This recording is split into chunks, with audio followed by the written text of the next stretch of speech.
Oi, gente. Eu analisei as respostas ao meu vídeo anterior, até porque é sempre interessante você ver o que as pessoas que discordam de você, quais são os argumentos que elas utilizam. Muitas vezes a gente aprende alguma coisa, faz uma reflexão com os argumentos que são utilizados pelas pessoas com as quais você discorda, né? E elas me fizeram pensar sobre várias das situações em que eu gostaria de estar errado, mas em geral não estive. Inclusive na história recente do Brasil, né, tiveram 3 episódios bem claros em que eu gostaria de estar errado, mas os fatos acabaram mostrando que eu não estava. Existem inclusive outros casos para além desses, né, que eu vou citar aqui nesse vídeo. Alguns dos argumentos que as pessoas utilizaram foram coisas como: ah, mas você está aí em casa e as pessoas estão nos ônibus, estão vivendo essa realidade terrível e precisam parar o genocida. Mas por trás dessa fala existe uma pressuposição de que as manifestações necessariamente, por serem contra o Bolsonaro, elas irão prejudicar o Bolsonaro. Essa pressuposição é uma pressuposição muito equivocada, porque você pode ter uma intenção com a manifestação e produzir o oposto daquilo que você quer produzir. E eu citaria, por exemplo, as manifestações do Ele Não. Embora muito bem intencionadas, e eu inclusive participei daquelas manifestações, foi um dos erros que eu cometi, né? Eu não consegui perceber naquele momento, e só percebi um pouco depois, que aquelas manifestações, na verdade, fortaleceram Bolsonaro. Porque quando você não usou o nome dele, disse ele não, mas parecia que tinha medo até de usar o nome. E parte da esquerda usou a estratégia de não usar o nome dele, criou o chamado efeito Voldemort, que quando você não usa o nome, né, você fortalece aquilo que você quer destruir. Então, ao não usar o nome e ao convocar manifestações nacionais contra Bolsonaro, tudo que eles fizeram foi fortalecer as pessoas conservadoras que disseram: ah, agora que ele está incomodando é que realmente ele deve ser eleito.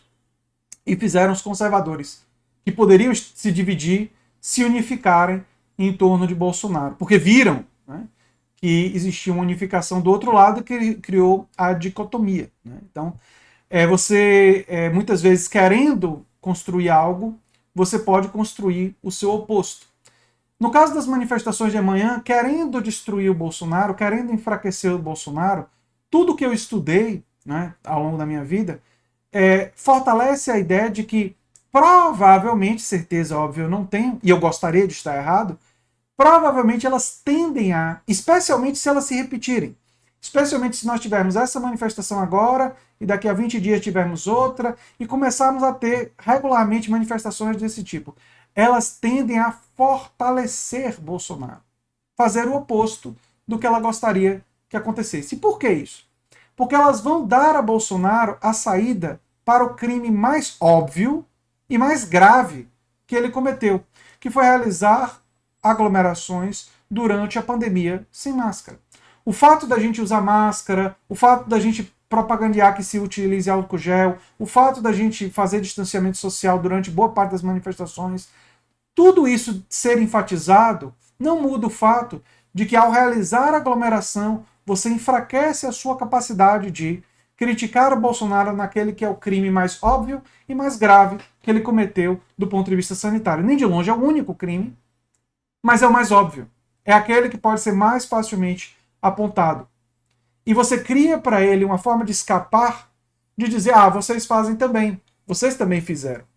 Se fizer mais de uma vez, vocês fizeram mais de uma vez. Nacionais, cheio de gente, milhares de pessoas nas ruas e tal. E isso fortalece o Bolsonaro. Então, o grande problema dessa fala sobre os pobres é que ela pressupõe que essa manifestação vai enfraquecer o Bolsonaro. Quando a minha conclusão é que, embora essa seja a intenção, ela irá fortalecer o Bolsonaro. E eu quero enfraquecer. Eu quero derrotar o Bolsonaro.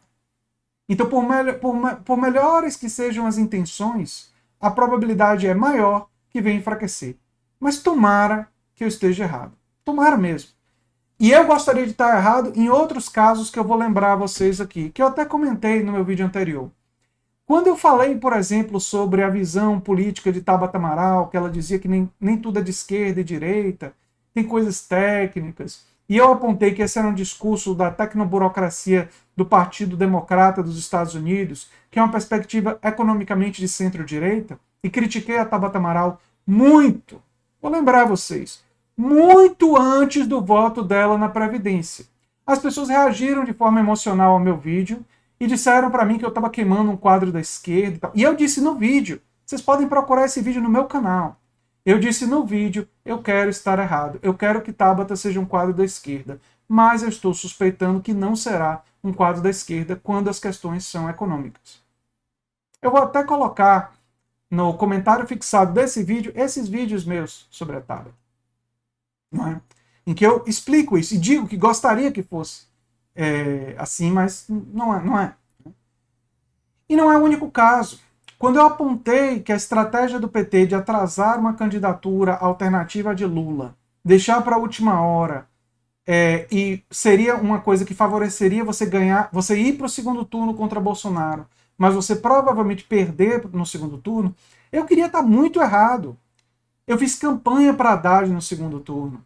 Eu defendi com unhas e dentes. Eu fiz vídeos, vários, explicando tintim por tintim porque Bolsonaro era uma aberração, porque Bolsonaro era o pior candidato, porque Haddad é uma pessoa que, comparada com Bolsonaro, não dá nem para comparar. Pessoa, projeto político, era infinitamente superior. No entanto, a previsão que eu tinha feito no primeiro turno de que a estratégia do PT de demorar para colocar um candidato próprio, de fazer só a conexão com Lula e de não criar um projeto claro de contraste ao Bolsonaro, favoreceria a eleição de Bolsonaro, acabou se confirmando, e o fato de eu querer estar errado não adiantou absolutamente nada. Eu apontei várias vezes que aspectos da estratégia de Ciro Gomes estavam equivocados. Disse em vídeos, inclusive, que a escolha dele por Cátia Abreu, tem um vídeo aqui no meu canal sobre isso, era uma escolha absolutamente equivocada, mesmo levando em conta a dificuldade dele de encontrar um vice no PSB por causa de acordos que foram feitos nos bastidores entre PT e PSB, mesmo levando em conta toda aquela conjuntura, eu entendi que existiam nomes melhores. E avisei que a escolha de um nome como aquele iria alienar parte do voto de centro-esquerda que Ciro poderia adquirir, teria chance naquele momento, mas até pela força do antipetismo naquela circunstância, mas que ao escolher uma pessoa mais de direita, ele perderia isso. E eu gostaria de estar errado sobre isso, porque era aquele que as pesquisas sinalizavam tinha melhores chances contra Bolsonaro. Mas, novamente, eu queria estar errado, mas não estava. Não estava errado nessa análise. Agora, eu errei no ele não. Sabe por que eu errei? Eu errei porque eu estava muito envolvido emocionalmente com aquele momento. Porque eu gosto de manifestação pública, porque eu gosto de estar no meio do povo. E foi porque foi uma manifestação muito bonita contra Bolsonaro. Então tudo isso mexeu com o meu emocional, mexeu com a minha razão e fez eu não perceber.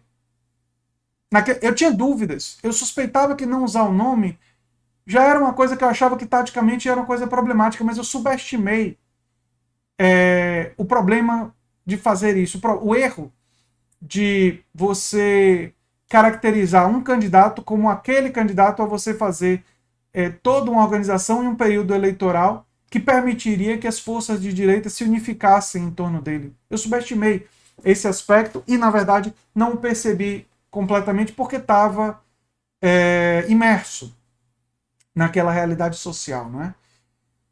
Então é isso. Não é? Tomara que dessa vez eu de fato esteja errado, tomara que de fato as manifestações enfraqueçam Bolsonaro, e se enfraquecerem, eu vou comemorar, eu vou reconhecer que estava errado, se isso desembocar no impeachment do Bolsonaro, eu vou vir pessoa por pessoa e dizer que bom que eu errei, porque eu sou humano e erro, né? Mas eu suspeito que não estou errado e torço para que essas manifestações de amanhã sejam as únicas desse tipo, e que a esquerda não volte a fazer isso, porque perceba que ver casos de pessoas que pegaram vírus na manifestação e morreram poucos dias depois, uma coisa que com muito grande probabilidade vai ser noticiada pela imprensa e vai ser utilizada e potencializada como arma contra a esquerda, aguardem, porque vai acontecer. Eu não vou fazer isso, mas vocês podem ter certeza que a imprensa irá fazer, né? E quando a imprensa fizer, a gente vai ter que tratar disso por causa que saiu na imprensa, porque virou notícia, né? E a gente vai ter que lembrar desse episódio, lembrar de todos esses avisos que eu dei, né? E aí fica a torcida para que, ok, a de amanhã já está marcada, vai acontecer, mas que pelo menos se evite se repetir, né? Porque o custo humano não vale a pena e que você pode, mesmo que tenha a melhor das intenções, fortalecer o pior dos inimigos. E é o que eu tinha para dizer sobre esse assunto. Eu sou André Teixeira Jacobina, o canal é a Nova Máquina do Tempo, e gostaria de acrescentar só uma coisa. Bolsonaro quer que essas manifestações aconteçam, não só para poder usar e alegar quando ele for acusado das aglomerações, mas ele também quer porque ele quer motivar o endurecimento do país e ele quer ter um álibi para uso de polícia, uso de forças armadas e uso de violência e de repressão. Ele quer ter um instrumento através do qual justificar uma ascendência autoritária, tendo em vista que essa é uma das escapatórias para ele. E é um dos motivos estratégicos pelos quais eu sou contra essa manifestação. Não contra suas ideias, não contra suas causas, muito pelo contrário. As ideias e as causas eu apoio integralmente. Mas contra a forma, o formato. Porque esse formato, além de ter um custo humanitário, pode e provavelmente terá um custo político muito alto, que as pessoas, talvez nesse momento, não queiram ver, mas o papel de alguém que estudou política no bacharelado, no mestrado e no doutorado é justamente tentar, com razão, analisar isso com um pouco mais de calma, né? E não ser dominado exclusivamente pela indignação que eu sinto também e pela raiva que eu sinto enorme desse governo e como eu gostaria de que ele caísse e fosse derrubado. Mas esse tipo de manifestação tende a, em relativamente pouco tempo, fazer setores conservadores da sociedade que podem estar, nesse momento, abandonando o Bolsonaro, dizer que se é para enfrentar esse pessoal, a gente vai apoiar. Não se assustem se isso acontecer nas próximas 2 semanas. Não se surpreendam, porque é uma possibilidade absolutamente palpável e que faz parte, inclusive, da realidade política brasileira. Paulo Fábio, recentemente, também se posicionou contra isso, né? Tem falado que... E outras pessoas, felizmente, já estão se movimentando, e quem sabe isso faça com que, no futuro próximo, a esquerda possa utilizar, sim, levantar hashtags no Twitter e utilizar mecanismos das redes com lives semanais, com ampla divulgação, para chegar nas mídias, na mídia corporativa e conseguir um impacto de grande pressão. A gente pode incomodar bastante o Bolsonaro de uma outra forma, né? Torço para que a gente utilize essas outras formas enquanto milhares de vidas estão em jogo, né? E lembrando sempre que quando você aglomera, não é só sua vida que você arrisca, mas a dos outros, né? E se a gente vai condenar Bolsonaro, se a gente vai condenar Arboleira, se a gente vai condenar gente que vai para balada, se a gente vai... A gente não pode... Seria uma enorme hipocrisia condenar Bolsonaro, enorme hipocrisia, condenar Bolsonaro e tentar relativizar isso. Por mais que os motivos, por mais que as razões sejam compreensíveis, por mais que o sentimento seja compreensível. E é por isso que eu não condeno de forma alguma as pessoas que vão nas manifestações, mas critico a ação do ponto de vista estratégico e político. E torço para que, depois da manifestação, as pessoas possam perceber que fazer mais manifestações desse tipo não é a melhor forma de fazer oposição nesse momento em que nós estamos vivendo. É o que eu tenho a dizer sobre esse assunto. Eu sou André Teixeira Jacobina, o canal é a Nova Máquina do Tempo, e a gente se vê em breve. Tchau, tchau.